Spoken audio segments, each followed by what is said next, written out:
munang mag-comment, tapusin panoorin, baka may matutunan kayo dito. Please watch my video.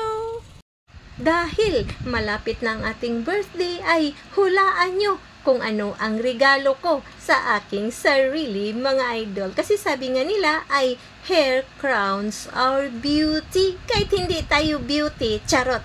Kailangan din natin magbigay ng regalo sa ating sarili. Kailangan natin minsan ay iparetouch din ang ating hair. Lalong-lalo na kung may gusto tayong kulay.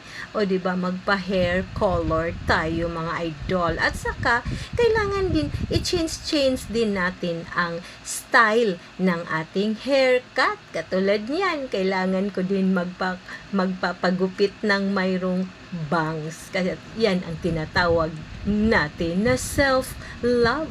Mag-ipon tayo at nang mayroong ikapambayad sa ating pagpapa-hairstyle, mga idol. Kasi magbibigay man din tayo ng mga regalo sa mga may birthday. Kaya bibigyan din natin ng regalo ang ating sarili. Kaya tara na!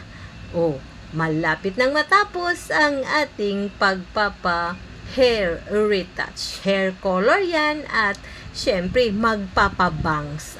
Bangs is life, kumbaga. Syempre ang kilay 2000 noon ay magiging kilay 2024 na ngayon. Yan na ang finished product, mga idol, diba? Thank you for watching. Please follow, like, and share.